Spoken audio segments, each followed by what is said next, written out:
between what's shown on YouTube and what's shown on here, but it's all good. Let me pull up YouTube really quick as well.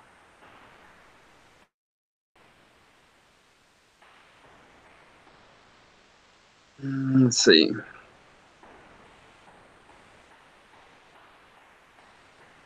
There we go. So I need to, let's see.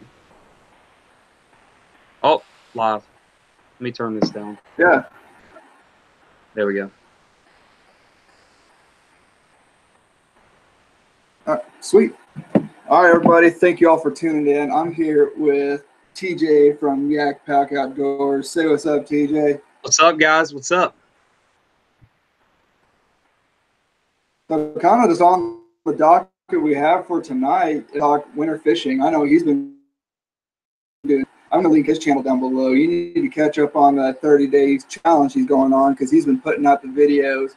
But TJ, how's the fishing been for you? I've been caught up on your videos, but for those people who haven't, how has the fishing been? Phenomenal. There's no other word to use. Like I can go out and catch fish on a frog any hour of the day, year round. And I mean, it's tough. You have your days where you grind, but like I had a day like that yesterday. But man, the fishing is just so good down here. It's so good. And I feel it. So like, what are your stage are you fishing? Are they on? Are they spawning? Where are they at?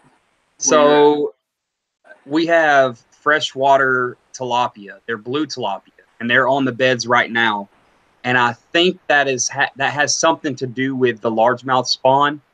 So usually, to my knowledge, fish largemouth, they'll spawn when the water temperatures get to about 65, 70 degrees, give or take.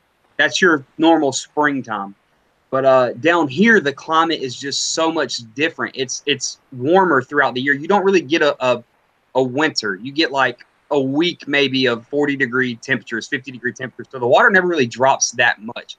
So I think down here, the water temperature is going to have to be closer to the high 70s for them to get on beds. But if I had to call it a pattern, I would say a very strong pre-spawn right now. These fish are munching nearly anything I throw at them. Really? What's your main bait you're throwing? What are you catching them on? Frogs. Frogs? Frogs and lipless crankbaits. Yep, those are strong go-tos. I mean, I've never caught a frogfish because I've never fished grass. Just wherever I fish here in Oklahoma, there's just none there. Yep. But I mean, I'm going with the lipless and the flat side crankbaits, and I've honestly now been throwing a lot of jerk baits, and I've been getting more comfortable with Alabama rigs. That's because up here in Oklahoma, water's still not above. It's probably hanging around 45 degrees. Yeah, that's tough. I remember those days though. That's tough. That's rough, man. Yeah, I was trying to film a video for the OU Fishing Club, about to start a big crowdfunding campaign to pay for dues and not dues, but tournament entries, lodging, fuel, all that kind of stuff. And the day we went out there, it was dreary and below 30 degrees, and the line guide started icing up, ice falling on reels. It was the worst. It was the worst day ever. Then the next day, it was bluebird skies and 50s. But weather change in Oklahoma is absolutely crazy. Yeah, man, it's nuts, dude. I'm gonna put this on Instagram really quick. Oh, go ahead, man. Hey, we're live right now. Swipe up, swipe up, swipe up. Come ask some questions. Yeah, the weather in Oklahoma, man, it's crazy. Like I was telling you earlier, though, I caught a lot of fish in that cold weather, and I don't know how, I don't know why, but a lot of, I think there were hybrid bass, a lot of largemouth, a few smallmouth, one really big smallmouth, and obviously a whole bunch of rainbow trout. But just a variety of fish that I caught while I was in Oklahoma. It just blew my mind. When I went there at that time of year, about this time last year, I was not expecting to catch anything just because it was so cold. But that also, you learn as an angler as you go. And the climate in Oklahoma, those fish are used to that kind of climate, so they'll eat in that kind of that climate and that water temperature. Same thing down here. It's just different. It's different all across the country. Yeah, I mean, for me, I went and fished a pond. I was trying to fish it, like, I was trying to make another video because, well, you know, hard to believe I've never fished a weightless Cinco or a weightless fluke in my life. So I've been charged to make a video about that. And so while I was making that weightless Cinco video, I caught one fish. Like, it's on my Instagram, but the video, I mean, I couldn't be out there any longer because ice was forming on my guides, and at that point I was like, all right, I think I'm good. Yeah. So when it comes to that, before me and you fished when I was in Oklahoma, I think it was actually my first weekend or my second weekend there. I drove 5.5 hours down to Gary Yamamoto's ranch and fished, and it was about 20 degrees that day in East Texas, and the water temperature was ice cold, and I didn't catch a fish all day. I fished for probably 10 hours that day and then drove back that night.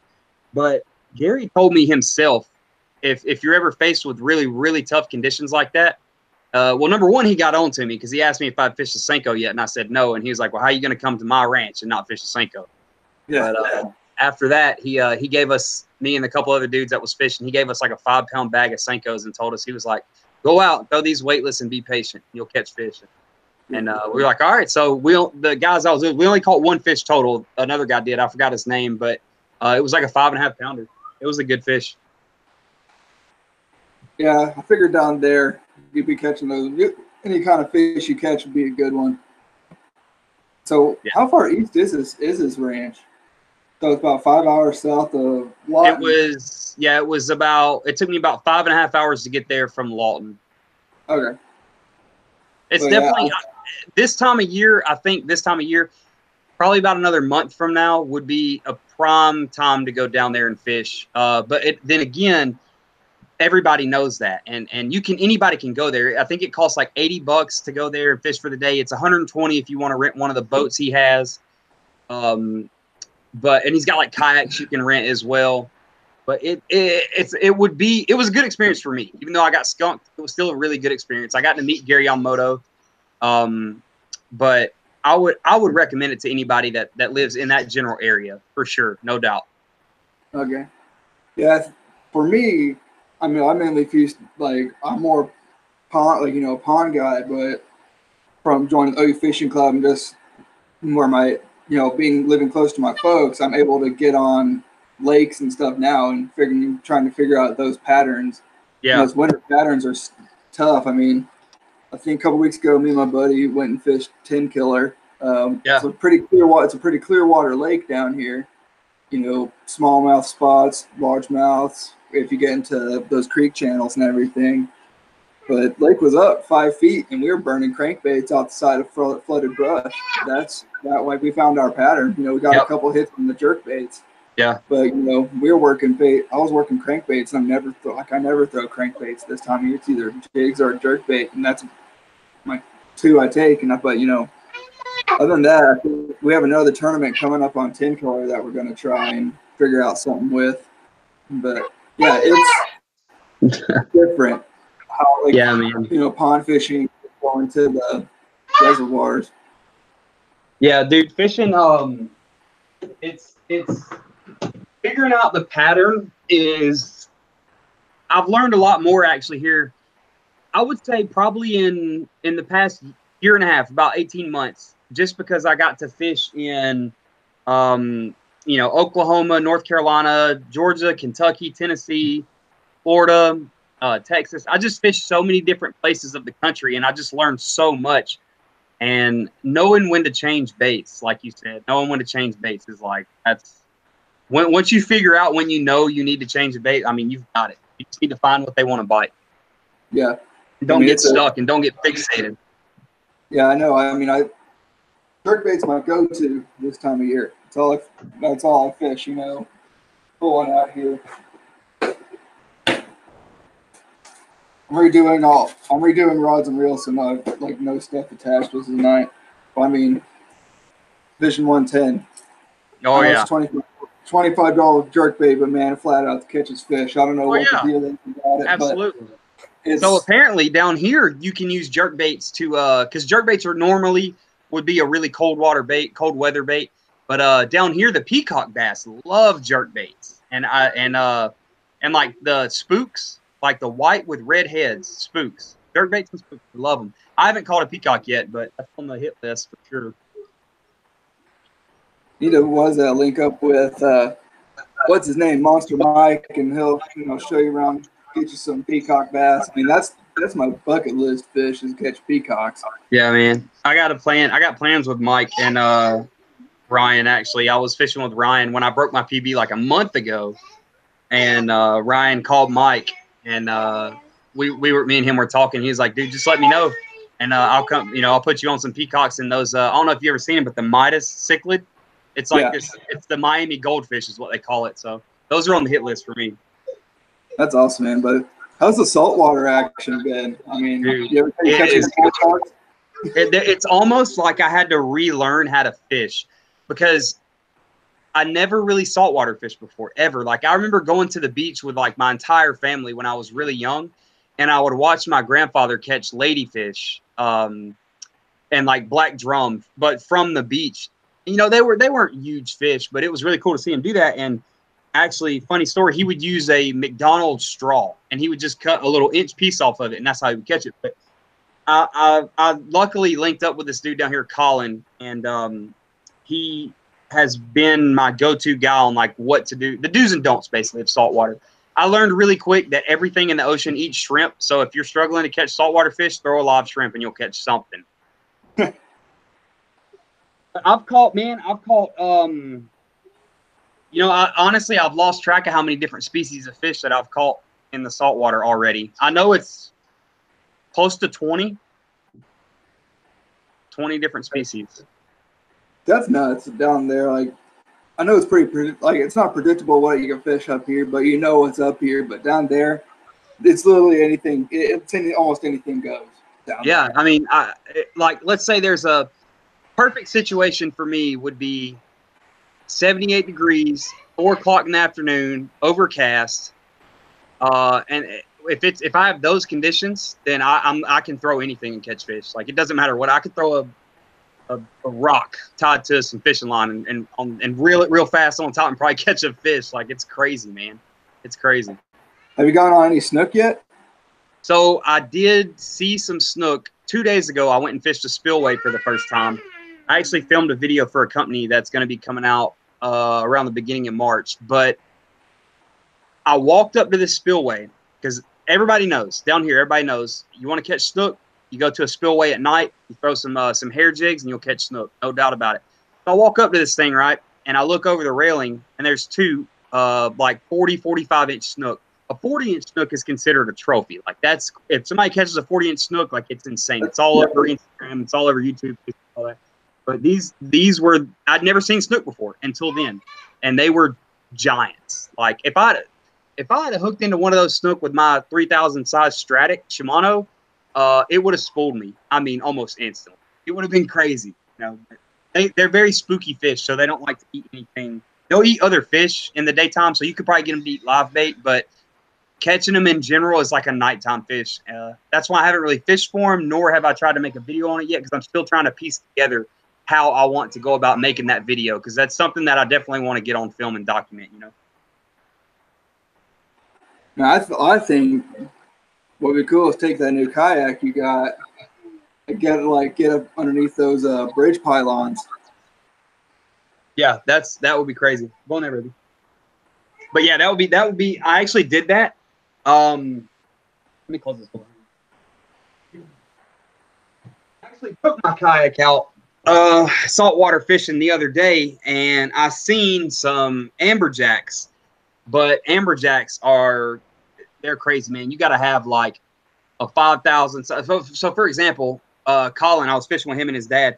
Colin hooked into probably a 20-pound amberjack, and he had a Daiwa BG 5000, which is a pretty well-known and pretty tough saltwater reel.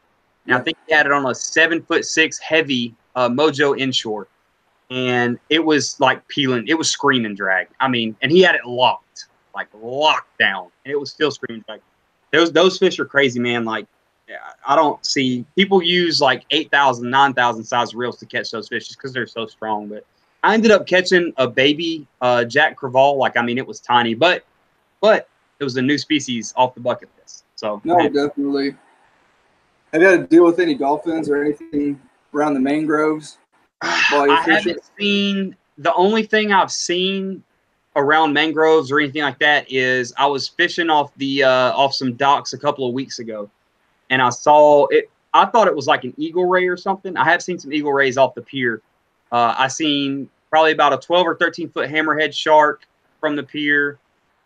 Seen a bunch of tarpon this past summer, and then but out of the kayak near the mangroves, pretty shallow water, I saw what is it, a manatee? I believe it's a manatee, and like, it was huge, man. I was like, wow, it's crazy. And those they're so calm, and they don't care. Like, just as long as you don't mess with them, they're just chill. They're just chilling. No, what is it? Yeah, I don't remember. Have you gotten on tarpon yet? No, man, the tarpon are, I don't even know. So talking to Colin and a couple other guys from Instagram, I don't even know how to fish for them. And they do fish for them, but only during like certain times of the year. And like right now is not the time to fish for them. So nobody's really talking about them. Mainly what everybody down here is talking about for saltwater is either mahi, sailfish, or snook.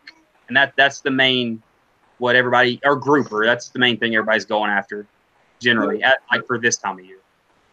Who do we have on the chat? Oh, Extreme Outdoorsman's on the chat. What's up, buddy? Hey, yo, he's got to hit me up. I'll bet he DM'd me. I bet he did. Yo, Extreme Outdoorsman, hit up YakPak. Take him fishing. Put him on an Okeechobee launch. See, this is my buddy Ryan. This is what hang on, let me move this real quick so I can see what I'm doing. This is what I'm gonna go catch. Yeah, dude, get on one of those. I think I saw that picture.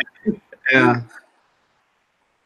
Yeah, Ryan, that dude catches exotic fish all the time. I mean, it's crazy. But he's the one that put me on my PB, and saw my first gator. Another thing that's on the hit list too is those blue tilapia, man. As soon as they get off the beds, because they're so spooky, like if they can, like, I guess they can feel you walking, but they'll shoot off the bed into like some grass, and you won't never see them again. But I'm gonna catch one. I hooked into one the other day. I took my kids to this park.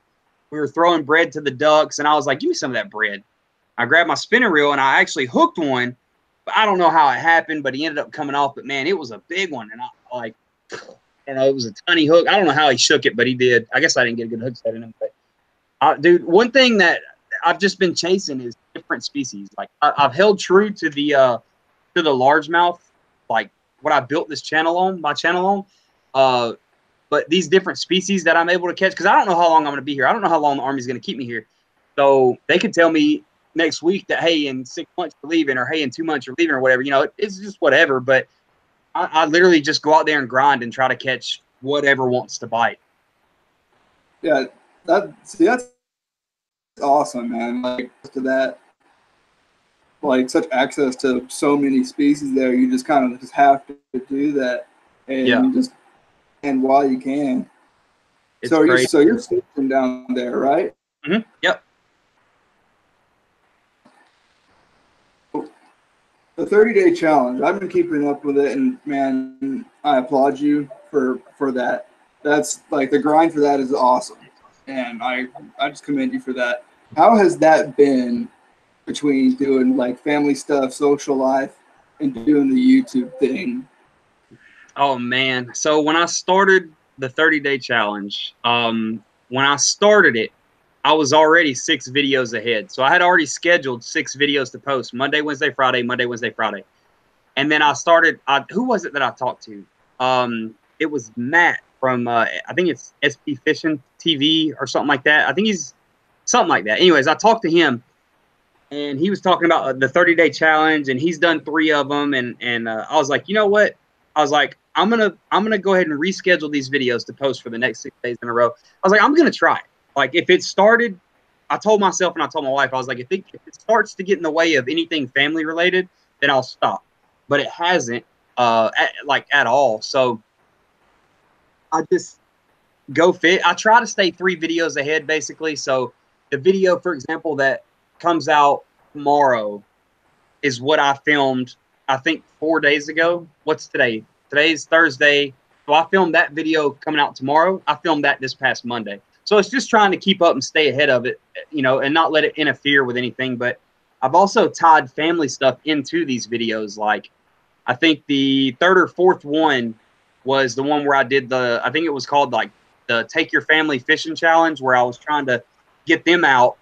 They're still too little to catch fish right now, but I wanted to catch fish and show them the fish. That way they could, you know, kind of start to get the feel for it. And I was scared they were going to be like scared of the fish and whatnot, but not at all. Not even in the slightest bit. They think it's the coolest thing ever.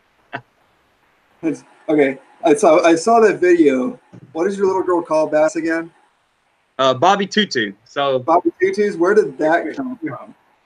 Yeah. So there's this song. I don't want to play it because I don't want nobody to get demonetized. But it's this kid's song, and it's like the Baby Shark song is what it's called. So she can say certain words as of right now, but she can't say baby shark. So she says Bobby Tutu. So, and that's what she calls every fish, not just shark. That's what she calls every fish.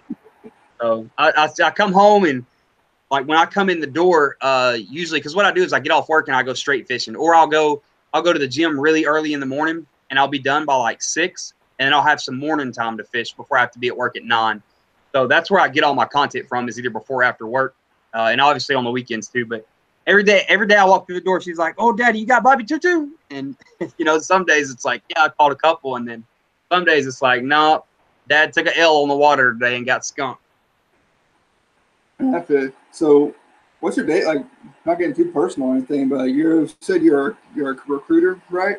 Yeah. So my normal daily routine. So I usually wake up at about, my first alarm goes off at like 5:15, and that's the one that tells me like, hey, okay, it's time to start getting ready to get up. I'm usually out of bed by like 5:30. It takes me about 15 minutes to get to the gym. So I start working out right before 6, give or take. It usually takes me about 45 minutes. I'll either go fish, or I'll go straight to the office a couple hours early and edit a video if I need to, whichever needs to be done. Either create the content or edit the content, whichever I need to do, whichever one I know I need to do. From there, I'll work from like 9 to 5, just a regular 9 to 5 job. Some days later, some days earlier, just all depends. And after that, get my truck, go fishing, start a video. If it turns out the way I want it to turn out, and I'll take it home after that. I always transfer the footage, always. Immediately when I get home, the footage goes from my SD cards to my hard drive, and depending on the video, like tonight, when I just broke my PV again tonight, but that footage is on the SD card, my hard drive, and my computer, because I don't want anything, you know, if I drop my hard drive, it's gone, you know, or if my little boy loses, or Bella, my little girl, if they lose the SD card by some crazy reason, like it's gone. So, and that's going to be a really good video. That's why the footage is in 3 different places right now. No, definitely. Yeah. I go back to backing up everything, and, Yeah, man. you know, getting all the, you know, getting the, what is it, the softwares or the warranties for the those cards, because yeah, even though like kind of what I'm trying to do now. So as of right now, I'm working on my master's, and so I'm writing my thesis throughout this semester and applying for jobs. Yeah. So I mean, I get up in the morning, go work out, then I, you know, sit down in a coffee shop for like 3 hours and hammer out whatever I'm supposed to write. But then I also have work that takes up all the afternoons. By around 6 o'clock, then I get, you know, I would only get like 30 minutes if less of sunlight now. So kind of super busy. So I kind of only have my either filming stuff inside, doing like tips and tricks or kind of whatever type of videos like that. Yeah, man. Then also that's kind of the only thing I have. And so I'm trying to my goals are to put out more content, but with how the fishing is and how my schedule is right now, I'm only included to weekends. And so kind of a question I have is, how many videos before it starts getting monotonous and I got to switch up content? Because even though I've only released probably a handful of videos this year due to my schedule, what can I do to keep things fresh and saturate the market? Because I know I've had friends tell me they want, hey, if you made how-to videos, well, like, we'll watch them, but I'm like, okay, everybody else is making how-to videos. Yeah. So what advice? It's there's an extent to saturating the market and being creative. There are some times where you have to creatively saturate the market. So I filmed a video. Hang on, baby. What was it? Yesterday, actually, when I got home from work, I went and made a video after work. And then I came home from work and I made another video because I was, instead of 3 videos ahead like I wanted to stay, I was like 1 video ahead. So I needed to make something else. So man, I'm telling you, once you stay on YouTube for so long, these ideas just come to you. So whenever you get an idea for a video, just write it down. And whenever you get time or whenever you can make time, just film it. Number one, don't worry about what anybody like says or thinks what you should do. I don't know if you follow him on Instagram, but Gary V, I can't say his last name, but yeah, I know what you're talking about. Volume of content. And I have noticed, I saw that video of his where he was preaching volume of content. I saw it about a month and a half ago. And that's what I've been pushing. 3 Instagram posts a day, a video every day. Now it's a grind. Don't get me wrong, dude. There's like dude, it is a grind. And it's like almost frustrating sometimes when you're like, all right, what is the next idea? What is something, what can I do? But basically, man, what I do is I literally, YouTube is on my mind all day long. Obviously I do my job at work, but I'm literally thinking about what can I do next? And that's going through my head every second of every day is what can I do next? What kind of video can I make next? What do people want to see? What do I want to show people? But the how-to videos, yeah, that's a little saturated, but at the same time, there's never anything wrong with getting another person's opinion on said topic or whatever the case is. Like my video I made yesterday and posted today was my favorite topwater rod, or my favorite topwater setup, I think it was called. So that's just, that's a quick, I'm not telling anybody they need to have this, they need to have that, or they should go buy this or that. I'm just telling you what my favorite is, and it works really good. I got videos of me catching 100 fish on a frog in the past month, and it can prove that it's good. I'm not getting paid by any rod or reel company to say anything about them, but it's just creatively saturating the market is not a bad thing, man. Volume of content is good. Like when I go fishing, tonight, for example, we'll take tonight since I broke my PB tonight. I have the video, obviously, for YouTube, and that's one piece of content. And I've got about 12 solid pictures with different themes and settings from tonight that I can post. And that's 12 Instagram posts. Like, I'll post one tomorrow at 9 o'clock. And then 3 days later, I'll post another picture from today, but 3 days from now, I'll post another picture at noon or something, and I've got, basically, I built myself up to where I've got content for days for Instagram on my phone. All I got to do is just scroll and find the picture. Okay, so that's what I was wondering, because I know one thing I don't like to do is double post. Double post the same picture. I've done it before, but for me personally, I'm not at that stage where I just have so much content available to me that I can do that. Like, I can load beforehand, then I'm set for the week. Because you don't post today? Do what? So you said 3 Instagram posts a day is what you're doing. Yep. 3 Instagram posts a day. Okay. I know if I wanted to do that, I'd be double posting like crazy. Because it's just like, I can pull out stills from videos and from everything. Yeah, that's another thing. It's still the same stuff that people have already seen on my Instagram, Facebook, whatever, Twitter before. And so, personally, I don't like doing that because I feel like that drives people away. It's the same thing. So, it's nothing. The one person that it could drive away could bring 10 new people in. And one thing, dude, and that's what I said about 15 minutes ago, don't be scared to post what you want to post or to post anything, because Gary Vee himself said it. Like, you never know what the next viral video is going to be. Like, remember that? I don't know if you've seen it or not. I'm sure you have, because a lot of people have. But 27, what was it? Summer 2017. I shot a beaver, right? Because it was a nuisance on my buddy's land. Okay, so I remember you told me about this when we were fishing. in Georgia, where I'm from, that's not a big deal. That's not, number one, it's not illegal. You can kill as many beavers as you can possibly kill in one day. That doesn't matter. So I didn't put any thought into editing that portion of the video. I went from shooting the beaver to the next clip of catching a fish. Like, it was not a big deal to me. But to 300,000 other people, they thought that that was a big deal. And, you know, but that was my fault for creating that kind of content, not putting context behind the content. That was 100% my fault. And I took the blame for it. But still, at the same time, I was like, I'm not in the wrong. You know, you never know what video you're going to post or what picture you're going to post. You never know what's going to be viral. You never know. And you never know.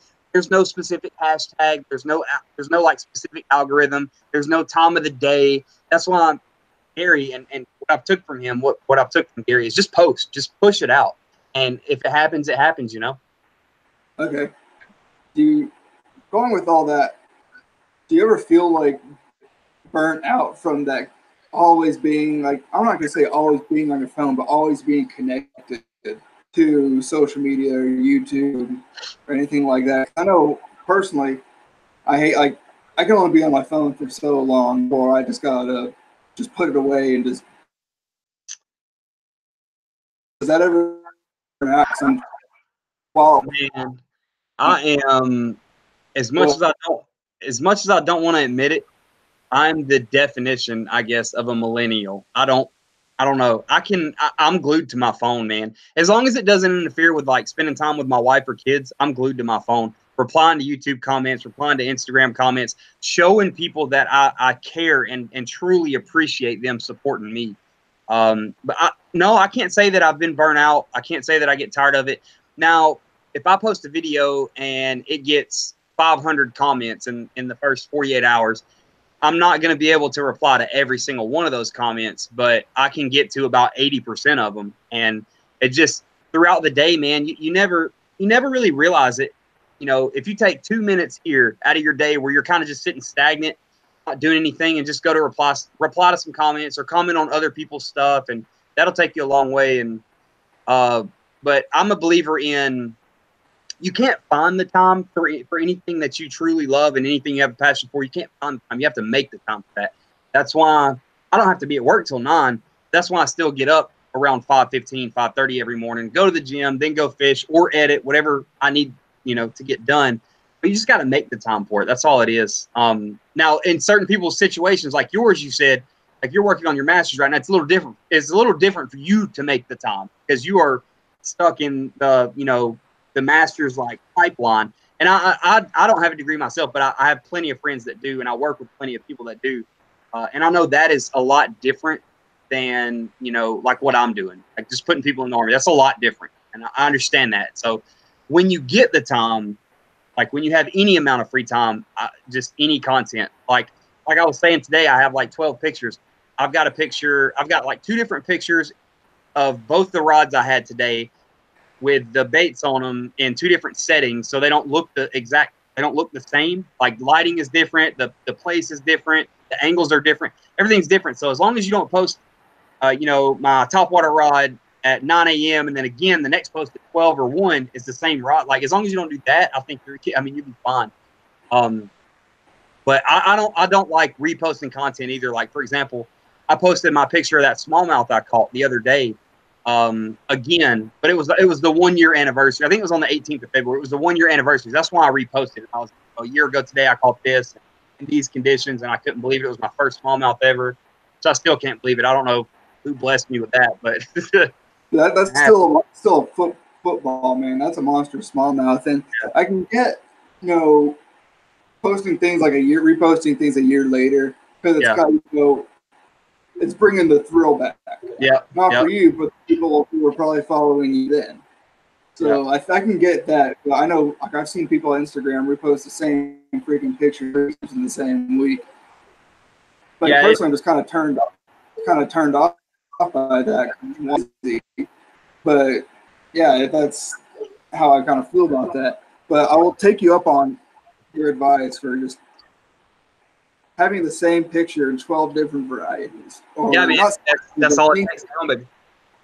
Yeah, that's all it takes, man. That's all it takes is and this is, you know, I kind of learned that from Lauren, or Lojo Fishing, as I'm sure a lot of you know him as. But I went fishing with him and Norm this past summer as well, and we filmed, I believe, 3 videos in one day. They had different themes to each video, but they were all in the same exact spot, and we were wearing the same exact clothes. We just didn't post those videos back to back to back. You know, we had videos in between, so it made it look like, you know, we had fished separately, and and there's nothing wrong with that. That's not like you're cheating or it's just creating content. That's all it is. You know, yeah, it's just creating content, man. It's whatever you can do for anything, man. Like, as soon as this video is over, you could go take a picture of like that, for example, that lure, that jerkbait you just showed. Find like a piece that looked like a really good color too. Find like a piece of dark wood and put it on top of that. Man, I'm telling you, my mind is crazy, dude. I literally think about content 24/7, and it doesn't drive me crazy yet, but yeah, I think for content creation, because I'm just trying to do so much while also dealing with everything else that's not YouTube or social media. yeah. And now I'm still working on building all that content and everything else. Yep. But I've also, I forgot, I said I was going to figure out, something, but I haven't. But I'm also looking for a job too. Yeah. Because I mean, I'm graduating in May, so I mean, I got interviews I'm going to. So I think I'm about to start a series that online outdoorsman, another guy I really like to follow. He suggests I do is, you know, take people along for that journey. Maybe it's not fishing, but it's something personal, and, you know, people that can just stay with me throughout it. I'm gonna give you a prime example of the best person I think in our industry, the best person on YouTube that does that. Rob, Lunkers TV, does the best job at, if he, you know, if it's not a fishing video, like, I mean, he just incorporates everything. He's a vlogger, but he fishes. Like, you know what I'm saying? So that kind of content is good, man. Just look how I subscribed to Lunkers when he did his very first underwater video, and he had 300 subscribers, and I was in that top 300. And just following him along, man. Like, I don't watch too much fishing on YouTube anymore, just because what I watch is primarily how to get better at YouTube and how to get better at filming and editing. That's this kind of stuff that I watch. Occasionally, I do watch fishing videos to kind of get an idea on what's trending, which, as I believe everyone should. If you're trying to be a creator of any sort, any genre, you should follow your genre and see what's popping, what is popular right now, what's trending. And like, for example, about 7 months ago, Lojo was doing those random people pick my lure type challenges, and dude, 100,000 views a video every other day, and it was just popping. And that he created that trend. And like, I think some people had done those videos before him, but it was just when he posted that video and the thumbnail and the title, everything was perfect. The stars lined up, and he was the channel that was rewarded with it, with the subs. I think for him, because he also did it in quantity as well. Yep. So it was like almost every other video was a pick my lure challenge. So it was always constantly going. Other video was like randomly, but he just kind of flooded YouTube with those type of videos. Yep. Dude, for like 4 months, Lojo owned the if you got on YouTube and you typed in fishing challenge, his videos were like the first 20 videos, and it was him. If you typed in fishing challenge, you were seeing Lojo fishing for the top 20 videos. So he owned for like 4 months the fishing challenge. And that's why, dude, he went from, like, for example, the day I fished with him and Norm, he had, I think, 38,000 subs. And I went home that day, edited the video. I sent him a couple clips of what he needed. He did the same for me. I think it was 3 or 4 days later, he was pushing like 45,000. And there was one point where he was gaining like 800 subs a day. Yeah, I think he's now like, I mean, I don't know the number. I think he's above 70. Yeah, he's almost 80. 80. Yeah, it's crazy because Lojo was one of the first people that I met through YouTube. I looked up, I think it was like how to fish a buzzbait, and his video popped up, and he looked up something else about kayak fishing, and one of my videos popped up. So we started talking back and forth. So I think he started YouTube about 3 months before me, and he's had a lot of success, man. He's a true, like, he's just a good old boy, man. He loves going out and fishing. He loves his family, like, and he loves making videos. But yeah, I was subbed to him. He was in my top. He was like one of my first 100 subs, and I was like, I think one of his first 200. And it's crazy, man. It's crazy that I went from that with him to, like, I mean, we're best buds now, you know, like, along with Alex Rudd and Ben Nowak, the freaking Smalley Slayer, dude. Ben Nowak can catch some smallies. Dude, I hope Garmin's giving him money. Garmin's hooking him up, man. Garmin's hooking him up, dude. Garmin, he's got a good little thing going on with Garmin. That's but he's that. I'll tell you what, though, man. One of the smartest people I've ever fished with in my entire life was Alex, if not the smartest. Like, he is just, dude, he will blow your mind, man. He will just blow your mind. Like, I went actually I don't know if you remember, but I tagged like something on an Instagram post, and you DM'd me, and you was like, "Hey, I live up here in this area. You know, let's link up and fish." I was like, "All right, cool." Well, the government shutdown happened, and we ended up having to leave school. And they ended up, I got all the way back to North Carolina, and I drove my own truck, and they called me and told me that. I was like, "Hey, turn around and come back. School's going to reopen." So yeah, I remember that. I drove 15 hours that night. I drove 15 hours. I slept for like an hour and a half in my truck in a Holiday Inn parking lot. I met up with Alex at the boat ramp, and we went and fished, man. And I was dog tired, but it was worth it, every second of it, because, dude, he's just so smart, man. Alex is something else. Like, I don't know. And I mean, I guess he got it all from his dad, but I fished with him and his dad. I think it was May or something like that of last year. Maybe, I can't remember, May or March or something like that. Him and his dad both, man, when they get in the boat, dude, it's crazy. They're just so smart. They're like, "Watch me, you know, flip this over here because of this, and I'm gonna catch it," and they'll do it. Yeah, there's one guy I've been following for, I don't know, I followed him for a really long time, but the guy's name is Johnny. He's out of Arkansas, I believe, but his channel is Fish the Moment. But when it comes, I know, like, Bass Quest and like Tactical Bass, and sometimes they'll do like map studies. Yeah. But this guy will go so in depth on every single thing and like why he fishes what he fishes, and it's just amazing. I think he's, like, you know, besides Alex Rudd, I think this guy, I think he's straight out of college too. Yeah, I'm gonna have to watch that guy then. I'm gonna have to watch that guy. Because he does not just fishing videos, but he does extreme map studies. Yeah. And he's just smart. He's like, but he'll show you, like, on his live streams, he has like a Patreon page, but what he'll do is he'll break down subscribers' maps or subscribers' lakes. Yeah.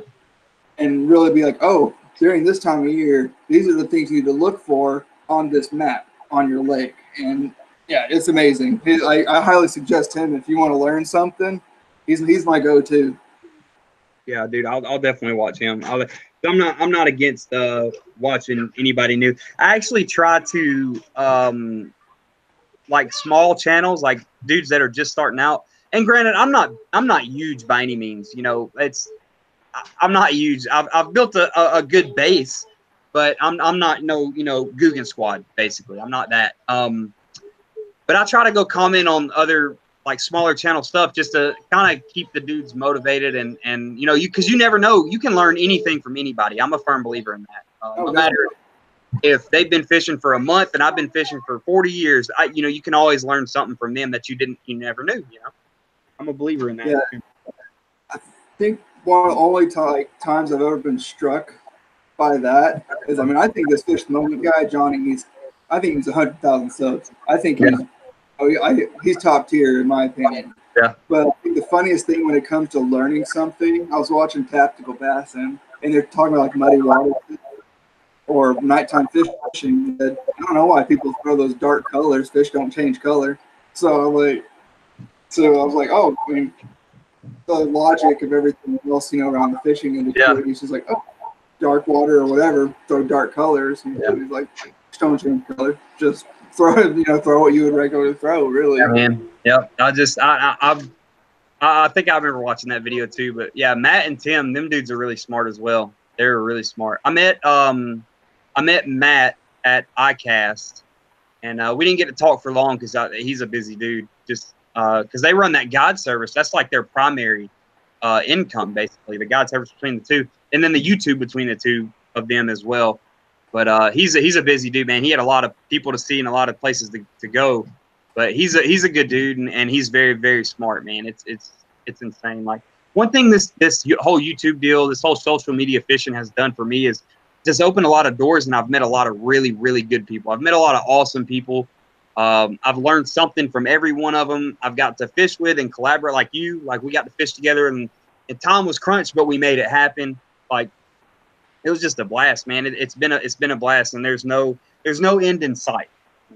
I would do this if I could get my numbers up. I would do this full time instead of being in the Army. No, I don't know if I'm starting to feel that same way. I don't know if I'm maybe fit for the 9-to-5 life or whatever, but I know it's something, with my future career, like I want to be working fisheries, work for the feds, and do all that stuff. Yeah. I know that doing this and be able to share a passion with somebody, I mean, that's what it's all about, just spreading our passions we have for the outdoors. That's it, man. That's all it is. Dude, what was it? Oh, man, what was it? I cannot remember. I was fishing somewhere. This wasn't too long ago. I was fishing somewhere, and there was this guy, like, he was probably a little, I'm 28. He was probably a little older than me. He had a kid. I think the kid maybe was 4 or 5 years old, maybe 6. I don't know. I'm not good with guessing age. But anyways, I had this rod and reel with me that, like, I just never used ever. I just didn't use it. But for some reason, I had it with me in my truck, and the kid didn't look like he needed anything. Like, he, Dad drove like a really nice white, brand new Silverado, so he didn't look like he needed anything. But I was like, I had my camera and my GoPro, and I was like, oh, let's just spread the love, So I gave this kid that fishing rod. I just gave it to him. I was like, here, man, like, I don't have any use for this, and maybe you'll enjoy it more now that it belongs to you rather than me. So I thought that was really cool, and I love doing stuff like that. I can't give everything away. Give everything away. But I do love doing stuff like that. Yeah, I don't know how these people on Instagram have their apartments with all the giveaways they do.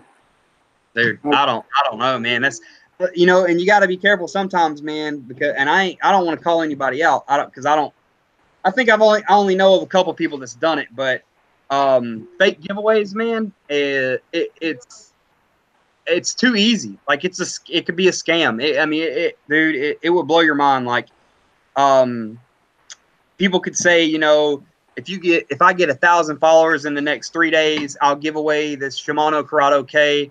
They'll get the 1,000 followers, and they'll just never give it away. You know what I'm saying? Like, you gotta watch out for stuff like that. It literally just happened today. Like, I'm in one of those like in comment groups, but like one of the ones that they got a hold of, some guy was giving away like an Aldebaran or a Metanium. Yeah, like, yeah, right. I'm like, oh yeah, this 17-year-old can afford this. And like, who's on this page? I'm like, okay, that's a crock from the start, really. Oh yeah, dude. Guarantee and you can usually tell too. And there's a whole bunch of these pages on Instagram, man. Instagram's full of like bot accounts, and kids will go on there, and they'll for $50 they'll buy 40,000 followers, and they'll get, with 40,000 followers, they'll get 30 likes on a picture, and you're like, yeah, okay, something's not right here. Something ain't adding up. Yeah. Usually tell. I'm trying to keep it as organic as possible when it comes to all dude, no that. doubt. Organic is where it's at, man. Your own content, your own organic content, and your own organic followers, like that's where it's at, man. Like, kind of like my thing is, like, I don't repost people unless I feel they deserve to be reposted, in my opinion. But I mean, besides that, like, I'm not a repost account. I like posting my experiences, things I think see. But if someone I know has a freaking 12-pounder on, heck yeah, I'm gonna share that. So actually, funny story is when I started YouTube in September 2016, and then about a month and a half later, I was like, you know what? Let me just go ahead and start Twitter, Instagram, and Facebook as well. So I did that. I started the Instagram, and I didn't know any better at the time. I just was doing it because it was getting me followers and it was getting engagement. People were commenting and liking on the stuff, which was in turn building the channel. I didn't know any better. So I was just, people would send me pictures on my DMs and I would post them and tag them in it. I just didn't know any better.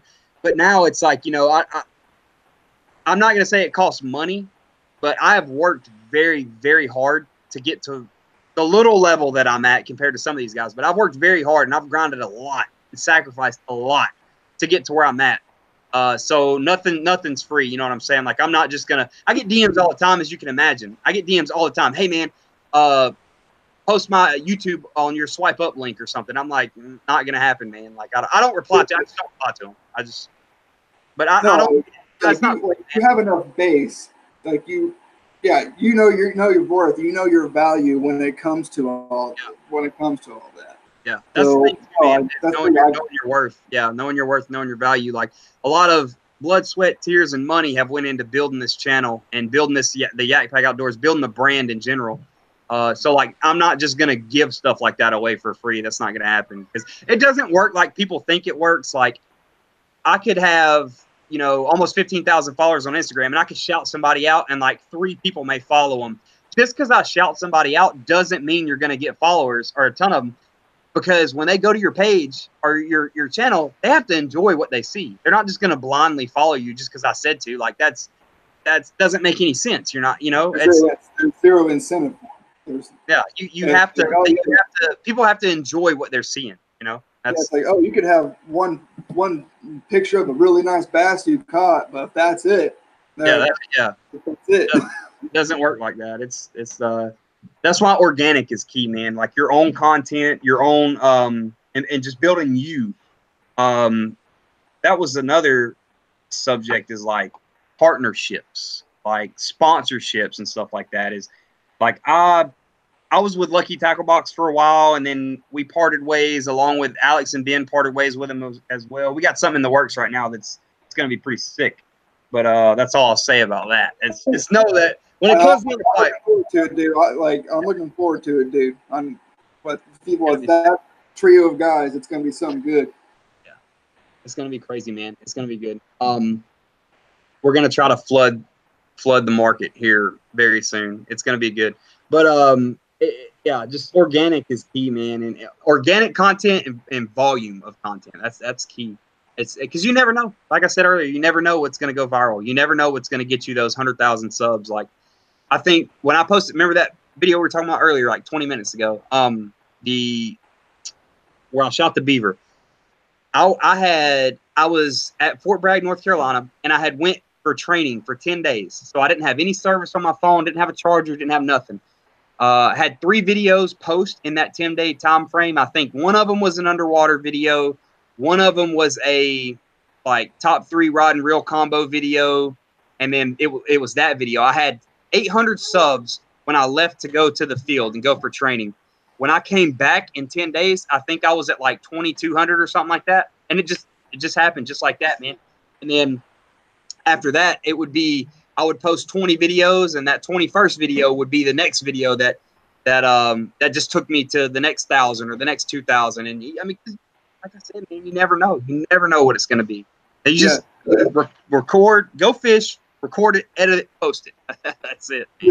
Okay, so another thing like I have when it comes to making your brand. So I've finally got some logos made. Trendsetter Outdoors. I'm trying to make a brand out of it. You know, like most people are. But when you use a Teespring for like your shirts and stuff, yep. How does that work? So YouTube will, I don't know the requirements for it. I don't know if you have to be a monetized channel or not.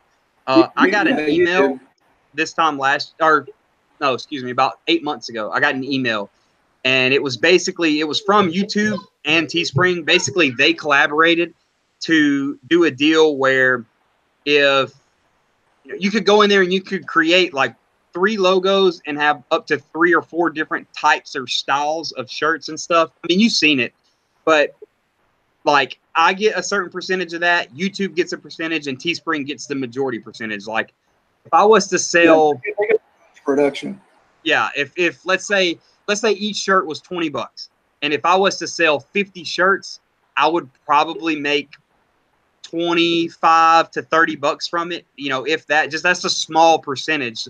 Because YouTube is obviously going to take their cut, and so is Teespring. You know, they have to, they manufacture it. But the key to that is I don't know how to do it either, or I would already do it. Either making your own stuff, which I have the stuff to make my own shirts, but I couldn't keep up with the volume that people request. You know, the supply and demand, I couldn't keep up with that, so I don't even try. That's why I just have Teespring. When you watch a video of mine, you'll see the T-shirt right above, below the video, above the description. You'll see it there, and you click on that, and it'll take you straight there. It's just, they're the middleman, and it makes it a lot easier. But find a company that will work with you on making shirts and giving you a decent percentage of profit. I don't know how to do it, but I know that's how you should do it. That's what a lot of people. So I think,